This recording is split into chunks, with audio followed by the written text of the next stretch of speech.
Good morning. Welcome to this EFE Forum, where we are going to have a conversation with experts on the importance of bancarization and the consequences for citizens of not having high-quality financial services. We are going to discuss the Latin community situation. According to the Federal Reserve data, it is said that many households are not bancarized in the United States today. In the case of the Hispanic community, it is 10% of households, which are the consequences for the people of being unbanked, why, and which are the recommended steps to have a better financial position.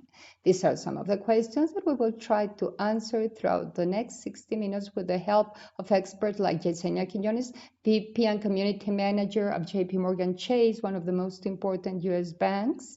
We also have Luisa Godínez, Senior Researcher of the Centro de Pensamiento of the Urban Institute, and Robinson Reyes Peña, Professor of Finance of the International Florida University. Having more access to credit, digital banking, and tools to improve financial health are key for one of the less represented populations in traditional banking. The construction of a sound future, which is transmitted from one generation to another, is vital for the Hispanic community, but more so in a moment that you pay really, really bad if you're outside the traditional banking.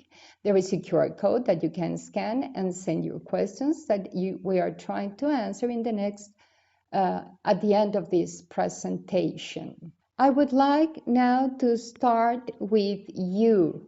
Which, according to you, are the risks of having a limited access, or which is the risk of being unbanked? Thank you so much. Thank you for your invitation. It's a pleasure to be here. Well, Latinos, Hispanics, if they are unbanked, they are excluded from the banking and financial system.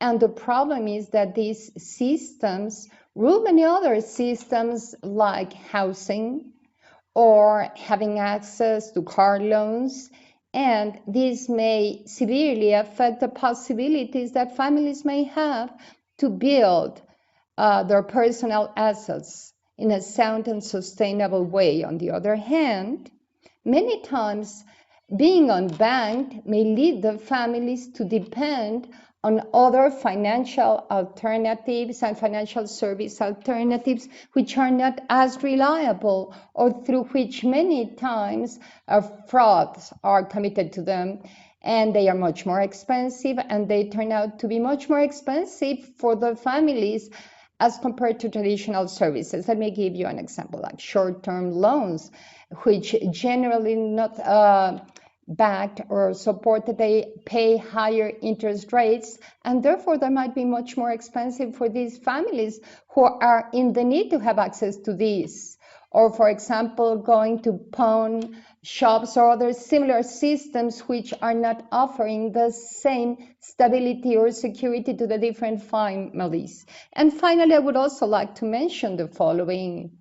This really erodes a sensation of trust in the system for the Latino families. And if you don't have trust, you create more barriers for them to feel comfortable, to have access to traditional services, because they have had bad experiences, and therefore they believe that all the different financial systems will end up being a bad experience for them. Anything that you would like to add after their comments about the risks of being outside the financial system, Robinson?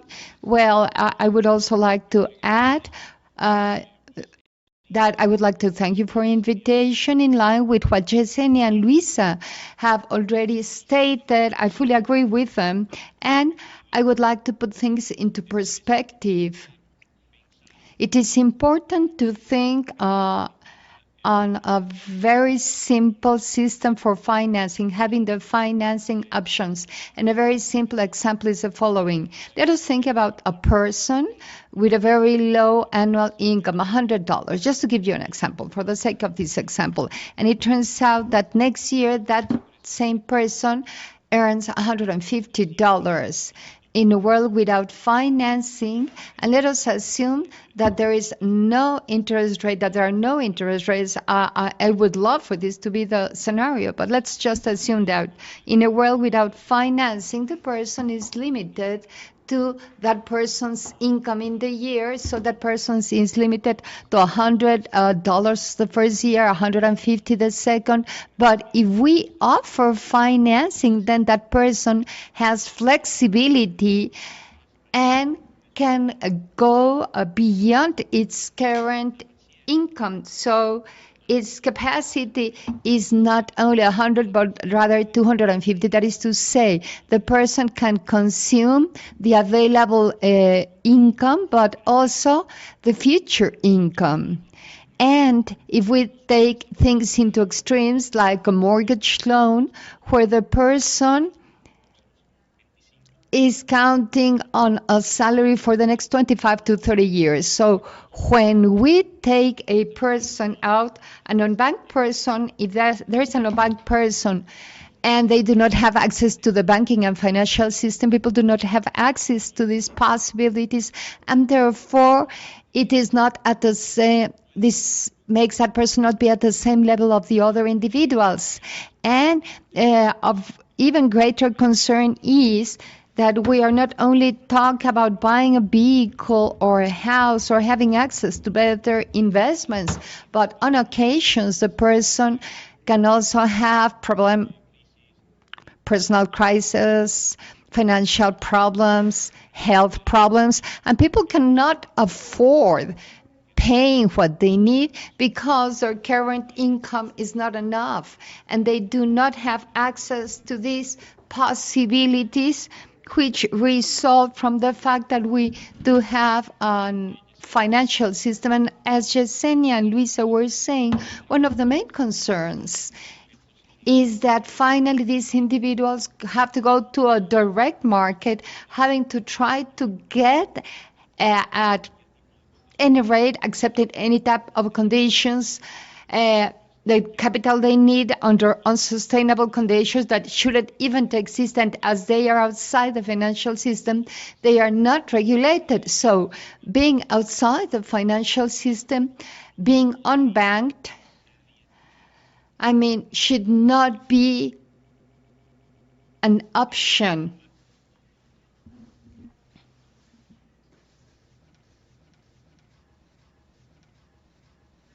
Thank you so much. And now the opposite question, which are the benefits of being bankerized and carrying out your financial transactions with banks instead than doing that with the other options, which are quite dangerous. And let us follow the same order, please. That's a very good question. The benefits. We are talking about the benefits of being bankerized. Well, the benefits will be you will have resources and you will have access to money so that you can improve your financial condition by having a bank account or by having access to the different tools that I told you before. These will give the community open doors to access to things which they cannot take advantage, as I told you, like savings tools, the saving account where they can automatically deposit money to buy their first apartment, their first house. The credit rating is information. We have tools that give that information that can tell us what they need in order to save enough money to be able to buy their house by having a better financial condition. We talk about budgets. A lot of the community members do not like to talk about budgets, Many times they don't know how to start or to develop a budget or what budget means. Well, here at Chase, we do have a platform that can help you. And all these things are included when you have access or you are bankerized, as we always say. And with a bank account, you can have either direct deposits. This means that your money is safer. We have accounts that they don't have minimum balances. And a lot of people believe that in order to go to a bank, they must have enough money or a minimum amount of money. No, no, no. We have accounts that don't have these requirements. I mean, you can even create your invoices using those accounts. You can take advantage of the digital services that we offer. And this is part of the current digital culture. This is called Chase Secure Banking Account, and we tell our community that if they have any questions or they need more answers, they can always visit the local branch where you are going to be given much more information. Luisa, which are the advantages of being banked? Well, there are many, many advantages. The first one in the United States is the possibility to have a credit history. Here in the United States, this is the first step that you have to do to be part of the financial system. If you don't have credit history that you develop gradually and that you improve, if you show the financial institutions that you're capable of paying back your loans, then you can open many doors, like, for example, as stated before by the three of us, getting other loans, like, for example, housing, cars. Many of the works depend today on having the right transportation, so having a car is important. An investigation has been made, and it has been found out that in order to have a stable financial position, you should have access to other type of investments, like being capable of buying a house. This allows you to invest in other types of aspects, like the stock exchange. And we have a lot of information in the United States indicating that we Latinos, Hispanics, we are the communities that participate the least in investments which are not the traditional investments. So I think that this is the possibility of having your own stable financial assets and having the stability that Robinson was describing. That is to say, having, for example, an emergency fund for those moments which are unexpected. We have just suffered a pandemic, and for a lot of people, having the emergency fund was the difference. And on the other hand, it is a possibility to become part of the system that rules many of the operations that we carry out. For example, be able to pay your services online. Almost everything is done online in the United States, and even more so, I see there is a reluctancy to accept the use of cash in businesses. A lot of the purchases are online, so not being part of the banking system leaves the Latino populations outside the consumer market and system that we have here. And as I was telling you, this is growing, so we must all be aware that many existing barriers should be eliminated, because these are faced by the Latino communities when they try to have access to the financial system as well as the financial services. Robinson, anything that you would like to add regarding the benefits of being bankerized? Well, I think that many of the benefits have already been mentioned, but if we summarize the benefits, I think that a very good perspective is thinking on transactional frictions or the cost of the transactions. there is a significant reduction in the cost of the transactions if you are banked. That is to say, if you have access to digital banking, online services. And another very important benefit is your time, and time turns out to be money. And as the old school says, for you to make any transaction, even if you're part of the financial system or of the banking system, but you are not in the digital system of digital banking, any transaction implies moving, going to a financial institution, and there being online. That takes time, and this is recurring. And to the extent that society moves at an ever faster pace, where we have less time, more responsibilities, more tasks to do, it is a great advantage to make use of the digital means, where many of the payments that have to be done every day at the households can be done on an automatic fashion without the need to go. They are even discounted directly from the payroll check.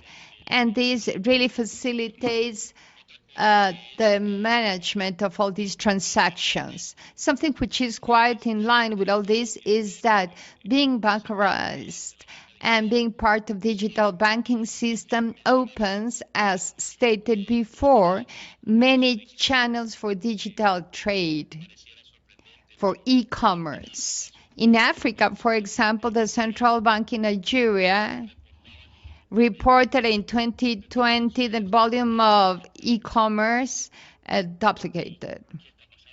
What's happening? Well, what's happening is that there are people doing business online. They are part of the e-commerce. And when they have access to this, they have access to sources of income. Their reality changes, their life reality changes. And these are advantages that only people who have access to the banking system can do. Now, before we go to the next question, I would like to remind the people that you can use the QR code on the screen to send your questions, and the last minutes of this presentation will be used for the Q&A session. The next question now. I would like to know, according to you, and I start with you, Yesenia, which are the most vulnerable communities that might be unbanked, and how is this affecting Hispanics? Well, our Hispanic community is the one that is facing the greatest challenges. The danger of being unbanked is very high. One of the indications is that they don't have access to banks. I mean, they have a limited access.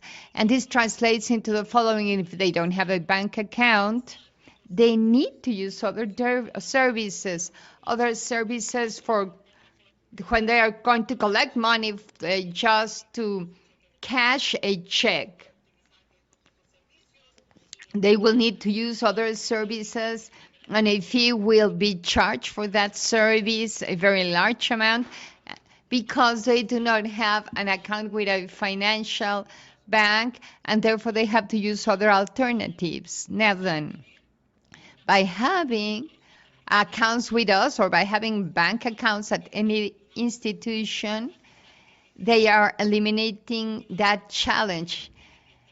They don't need to pay any fees for their transactions. They have the possibility of saving their money in an account, which will be a direct deposit.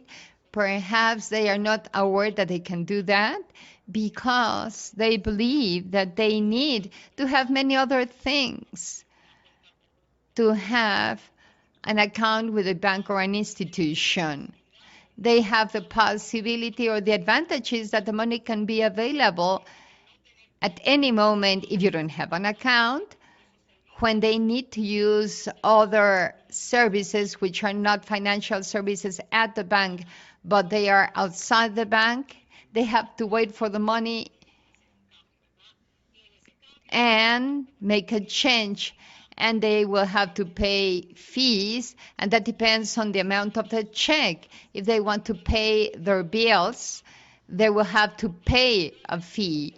By having a bank account, this is totally eliminated. They can have a direct deposit, they can make a direct payment of their bills. They have security. I mean, this is secure. And the time is valuable as well. They can do many additional digital things where they can make digital payments without any fees. And this is what we want. This is what we want for the Latino community. We want to make things easy, that everything they do is easy for them. A lot of other people are taking advantage of this. Why then our community is not doing that? We do have the services. Perhaps they don't know these services are available and they are still using older services. That is my comment to answer your question. Lisa, we have the QR code again so that you can send your question. Luisa, do you agree that the Latin community is one of the most vulnerable because they are unbanked? And Latinos face a lot of problems to be able to open a bank account. I mean, which are these obstacles? And how can they overcome them? That's a very good question. Yes, I agree that Latino families suffer a lot of obstacles, and they are one of the most vulnerable populations, mainly those communities which are part of the informal economy. Many times these families are undocumented population who in addition have to face other barriers to have access to the financial system. Many of these families do not have a social security number, and they have to use the ITIN number.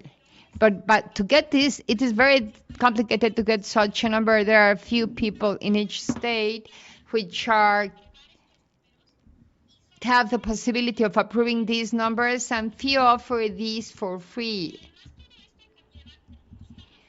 And this implies a lot of fear for the community. They fear that this might affect their personal security, their families, the immigration status. Another vulnerability problem is that many times communities live in very remote places without bank branches, or if they are branches, they don't offer services in Spanish. Now, going to the second part of your question, which are these obstacles? Well, it's important to think on that because it's impossible to think providing a solution if we first don't understand the barriers. There are three different types of barriers.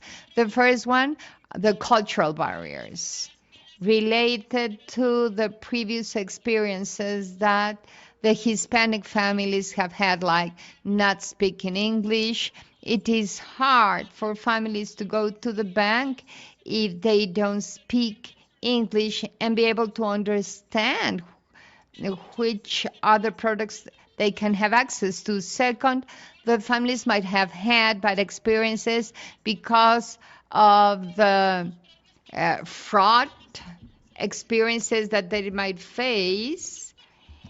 And this creates a general lack of trust from their families because of any previous fraud. So they are reluctant to sit down with a bank and have access to these services.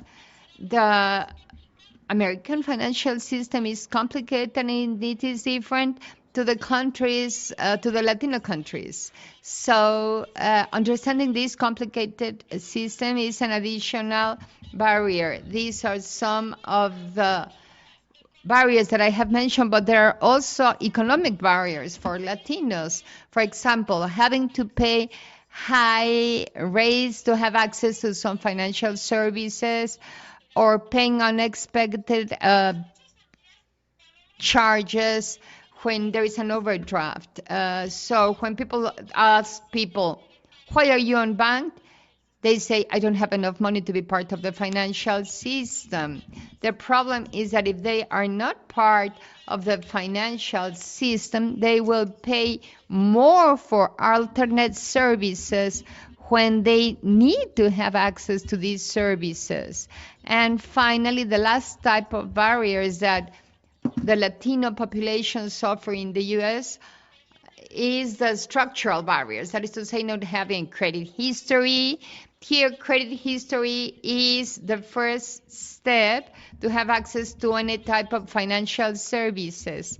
The Latino communities face racism as well. In many of the field jobs that I have done with Latino communities, they tell me that they feel that the services offered to them are not the same services offered to their white counterparts. And Latinos have been victims of frauds, and they are victims of an exclusion history in the United States that has existed for years. So if we really want to overcome these barriers, both the political policies and the products and services offered by the banks to the Latino communities need to try to eradicate or reduce the three barriers, and mainly those which are structural barriers, because these are the ones that make it even much harder for the Latinos to have access to the banking system. I don't know if you, Yesenia, would like to add anything as an answer to this excellent analysis made on the barriers faced by Latinos, made by Luisa. Would you like to add anything before I give the floor to Robinson? Yes, Luisa, you are totally right. Our Latino community does not trust because they have been victims of frauds in the past, and by not having information, I organize a lot of credit workshops, savings workshops, workshops to help the community. And in the workshops, I always tell them you have to ask for information. You have to go with the professional ones, because people have a lot of doubts and questions. We all have doubts, including myself. My grandparents always had a lot of questions. They didn't trust really the bank. It was not that they didn't trust. They didn't know how to use the tools that could help them. So Latinos be facing this challenge have to change it by giving this information and by organizing these information workshops where we are helping the community so that they can have a better access. They can believe that the banks are here to help instead of not helping them. Luisa, you said many things which are very important and which definitely are barriers for the Latino community, and this is why we are still helping. You also mentioned the language. Yes, we have services devoted to the Hispanic community in their language. They can say, yes, I want to speak with somebody that speaks my own language, and we can do that. And in their digital accounts, we have that information based on their language to help them. So yes, we are all aware of that. We all are trying to help, and we will continue helping, and we will continue trying to do what's best for the community. Thank you. Thank you, Luisa.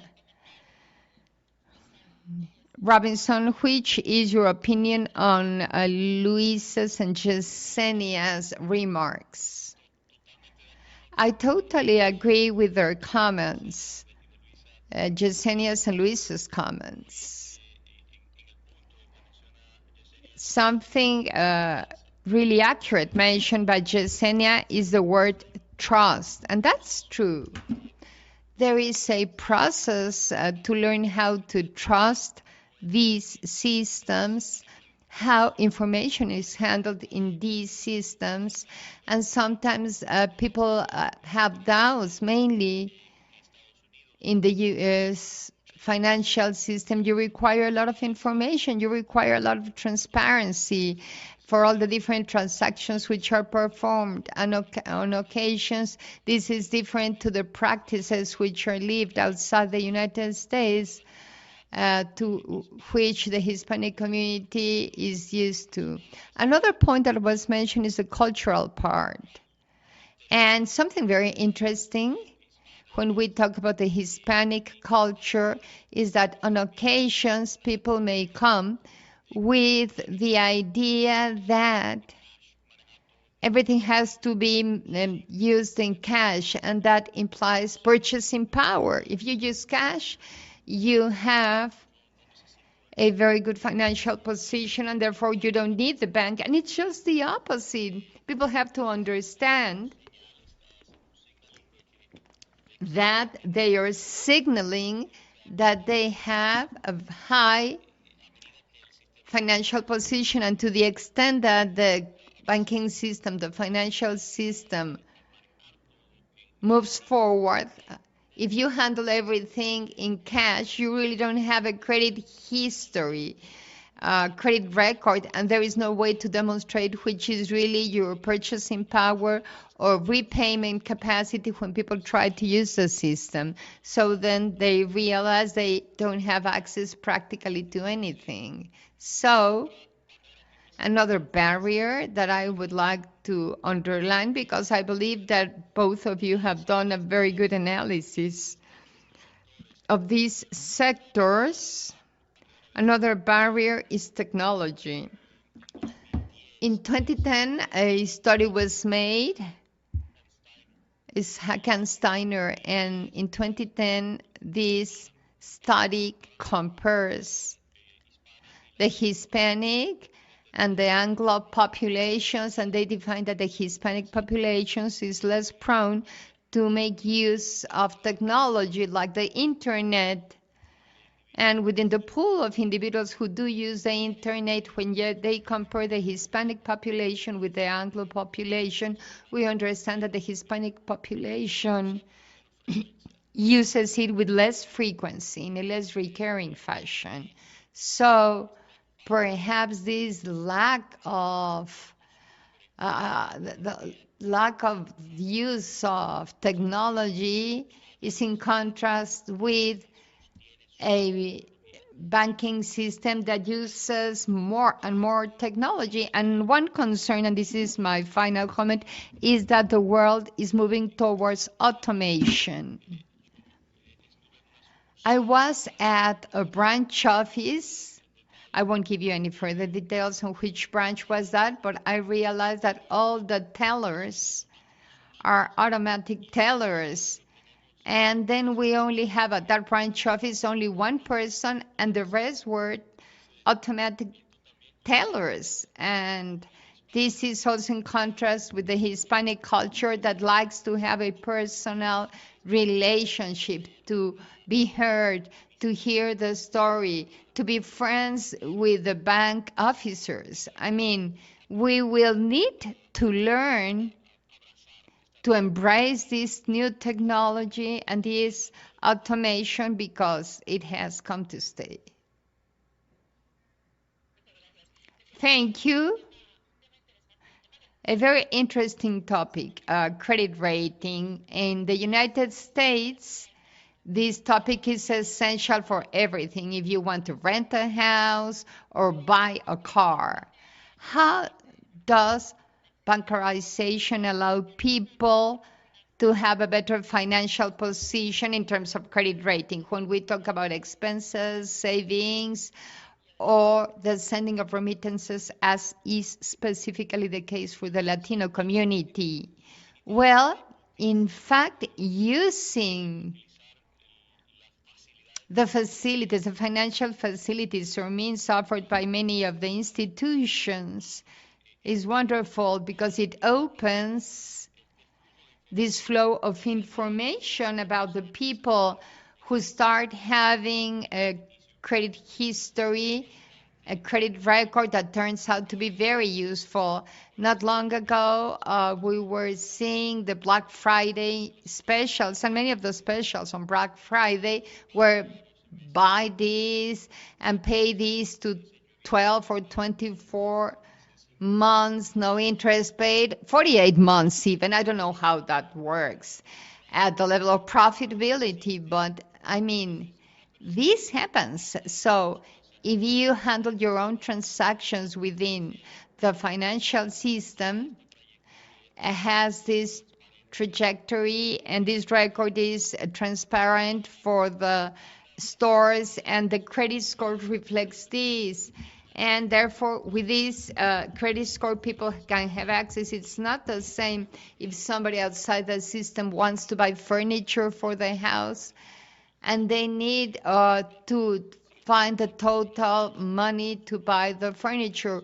But if you have your own credit score, they can just pay it in installments throughout 3, 4, 5 years, depending on the conditions and terms of the institution. So the more a person uses the financial system, the more it uses financing, the better the credit score and credit history for that person, opening much more doors. I have seen people doing the following. People sometimes finance some products even if they don't need financing. I have friends that want to improve their credit score, and they have decided to buy things. They said, I can afford buying this cash, but I'd rather use financing to improve my credit score. And that's a good practice. Even if you don't need it, you need to start building and improving that image, that credit score.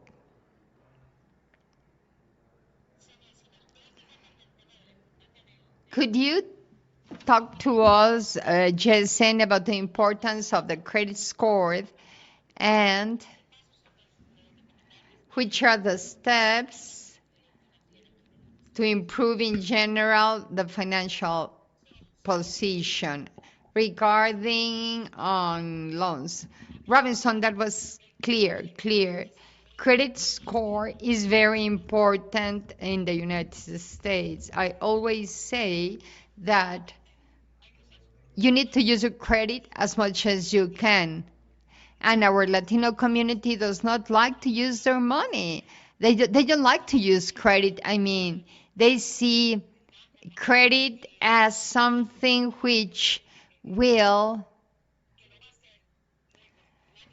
not be good. I mean, they believe that they are going to pay fees through financing, and there is no need. If they have cash, they can afford paying things.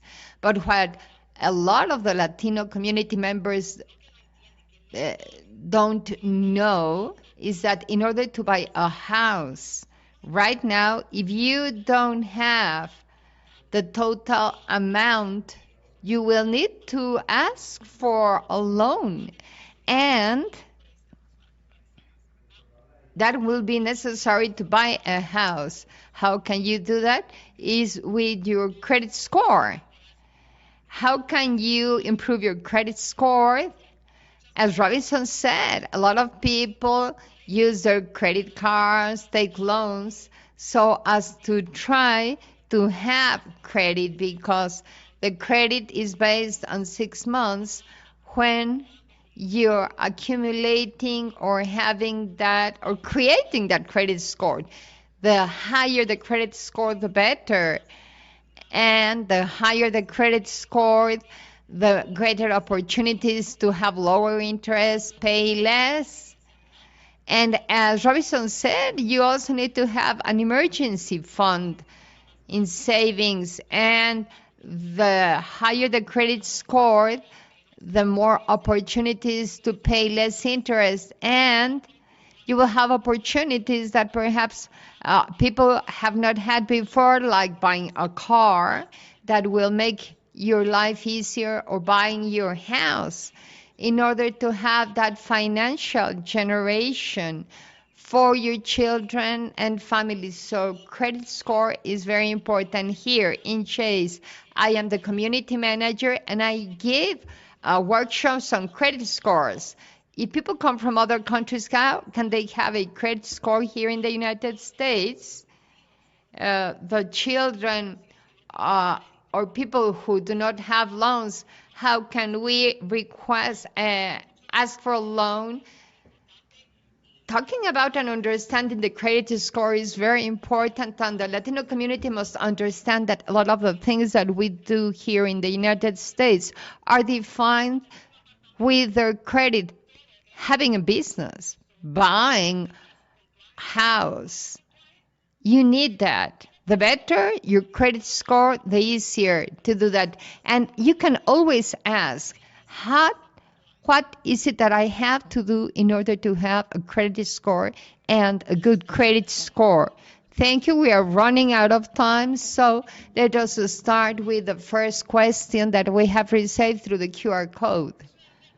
This is a question that we all ask ourselves. Let us start with you, Luisa, because you have not been able to answer the last question. There will come a moment where, do you believe that there will come a moment where people ceases using money? And if you are unbanked, it will be then impossible to run a normal life or do some things like buying your food. Do you think that will happen? How do you foresee the future? Well, that's a very good question. It is always difficult to foresee the future, but as I said before, in the United States, we are seeing towards that digital system where people is not using cash that much.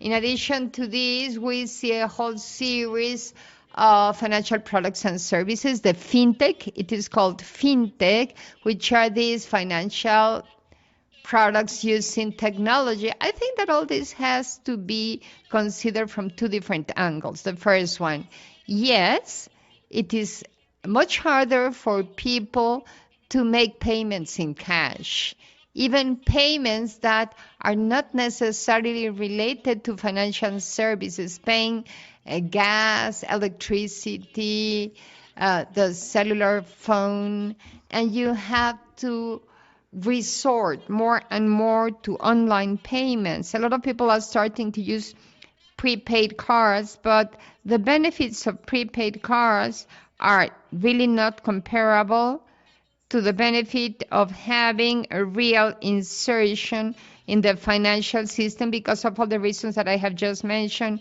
having credit history, being able to participate in the services, being part of the services provided in the financial, having lower rates, not being victims of fraud, and so on.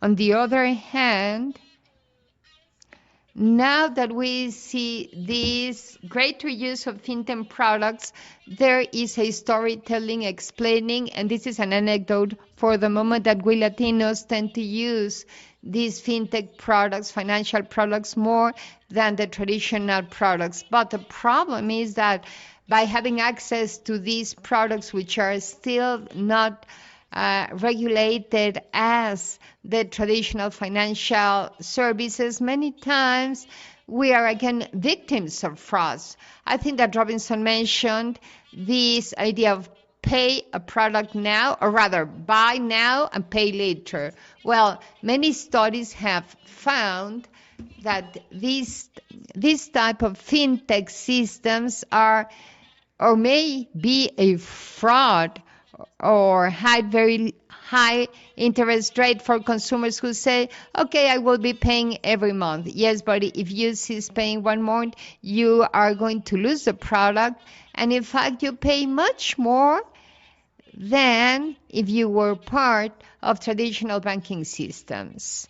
So yes, automation, as indicated by Robinson, The lack of the use of cash is a reality that we all are facing, and it is ever more common. And not being part of the financial system can seriously injure and exclude the communities which, by the way, are marginalized communities in the United States. So I believe that today, more than ever, it is very important to start regulating the fintech services, which are being used by a lot of people who are not part of the traditional banking system, and on the other, to make or to write public policies and work with the banks to eliminate the barriers that I mentioned before, which are still prevailing in society and mainly for Latinos in the United States. Yesenia, how do you foresee the future from the banking sector? What's your opinion? Well, technology is the future. Luisa was very clear. A lot of things are now digital. Paying, for example, your accounts, your invoices. Many times that is not done in cash. When deposits are made, it's hard with cash. So technology grows and grows immensely and really fast. And our Latino community has to be well informed, because what we don't want is to be left behind. I mean, we want to be at the forefront. We want to be at the present. Sometimes our community is not well informed, and then we are lagging behind. Even though there was the opportunity that a lot of the fintech or agencies are using technology, so people don't know how to use them. People should always be asking. Try not to be afraid of technology, because this sometimes happens. People are afraid of the things that do not make us feel comfortable. People say, no, I'd rather keep my cash. I pay. I feel fine. I don't have invoices. I am at peace. But sometimes you need that. I mean, you don't want to be in the future when you go and pay a bill and they say, I'm sorry, no cash allowed. So which is the alternative? You don't have a bank account. It will be hard for you to make those payments, because through the bank account, we make a lot of digital payments. We have mobile elements where we provide those services, those tools that you can use or to be present in technology. But yes, technology is growing a lot. We have to educate the community for them to be aware, be present, be alert, have access, and manage their daily finance without being afraid, feeling confident. And as Robinson was saying, we need to feel confident. If you feel confident, if you trust somebody in a financial institution or family members who know how to handle technology, young people know how to do that. Ask younger people who know better than us, people who know, because sometimes we ask questions, but we ask somebody who is the wrong person, we won't get the right answer. So, and people have to trust. That's very important. People have to trust.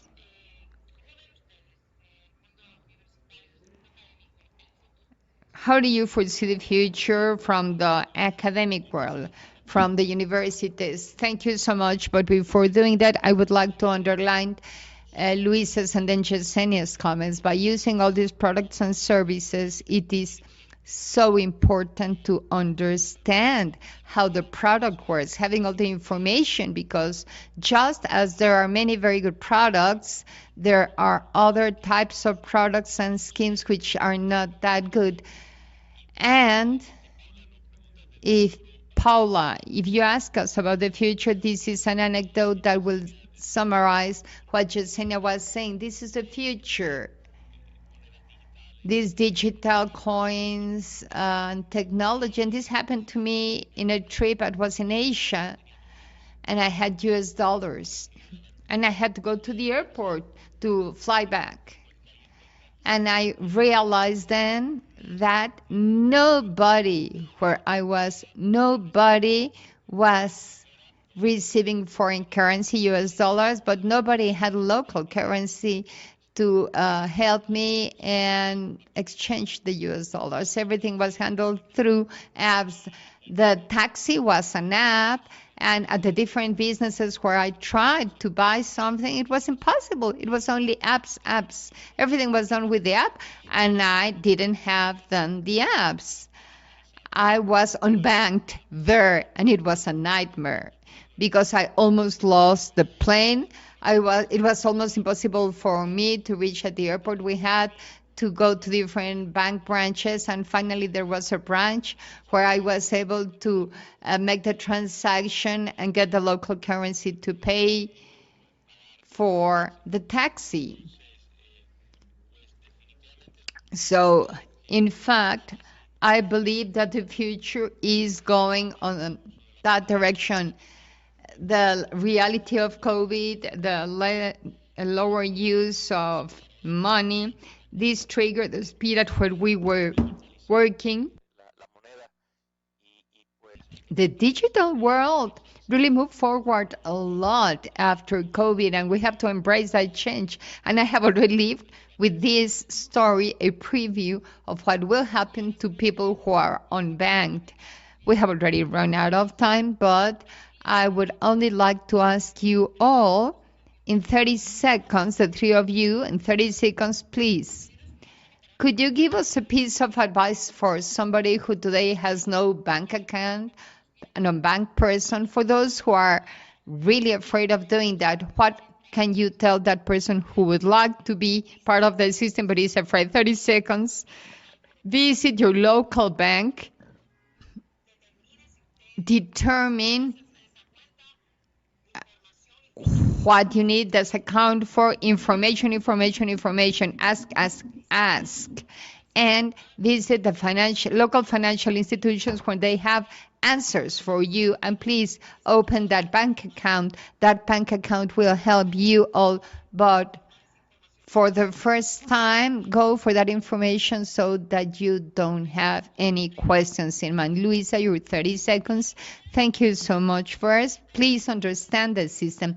There are many different types of free financial education offered by community centers that are part of the community that understand the challenges. And these organizations are the ones that really help people understand, in my opinion, how the system works, which are the necessary techniques to start creating your own credit score and credit histories, like going to a credit union that has specialized systems for Latino communities, and to start gradually creating that credit history, and then to understand through this education how to create saving habits, how to have a savings fund, and have a retirement account. Finally, Robinson, your 30 seconds, please. In 30 seconds, the same advice than Yesenia and Luisa. Go to the bank, open your account today. And with that inertia, and together with that account, start choosing different types of financing, even if you don't need that, in order to start creating your credit score. Then a key element mentioned by Luisa. Let us start using that account to create a retirement account. That's very important. Well, I would like to thank the three of you. Thank you for ending with these wonderful comments in these last 30 seconds. We hope that this EFE Forum was useful for you. Thank you and see you the next time.